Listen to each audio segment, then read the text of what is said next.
सांगली जिल्हा फुटबॉल असोसिएशनच्या वतीनं आणि वेस्टर्न इंडिया फुटबॉल असोसिएशनच्या मान्यतेनं इंटर डिस्ट्रिक्ट फुटबॉल स्पर्धेला प्रारंभ झाला।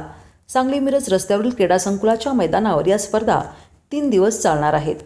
स्पर्धेचा प्रारंभ नगरसेविका बानुबी जमादार यांच्या हस्ते श्रीफळ वाढून करण्यात आला। यावेळी माजी नगरसेवक आनंदा देवमाने, विलासराव देसाई, अमित कुमार धुमाळ, उद्योजक निलेश अग्रवाल, प्रभात हेटकाळे, पत्रकार जालिंदर हुलवान, तासगावचे अमित पवार उपस्थित होते।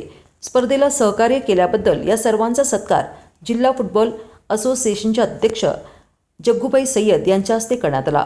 सकाळच्या सत्रात सांगली संघाने भंडारा संघाचा 2-1 गोलने पराभव केला।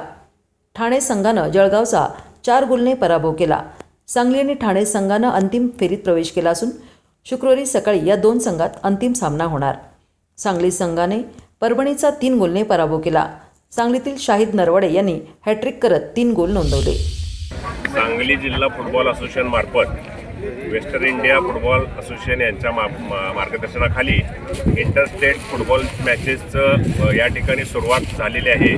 या ठिकाणी मगाशी एक सामना झाला सांगली वर्सेस भंडारा, त्यामध्ये सांगली जिंकलेली आहे आणि आत्ता ठाणे विरुद्ध जळगाव या ठिकाणी अतिशय प्रेक्षणीय असे सामने होत आहेत। आणि मला वाटते पहिल्यांदाच या ठिकाणी इंटरस्टेट सामने आमचे अध्यक्ष जग्गू सय्यद यांनी बऱ्याच वर्षांनी भरवलेले आहेत। त्यांच्या सर्व सहकारी आणि त्यांच्या सर्व टीमचं मी अभिनंदन करतो आणि सर्व या मिरज आणि सांगली भागातील प्रेक्षकांनी फुटबॉल प्रेमींनी या स्पर्धेचा लाभ घ्यावा, या ठिकाणी उपस्थित दाखवावी अशी विनंती करतो। धन्यवाद।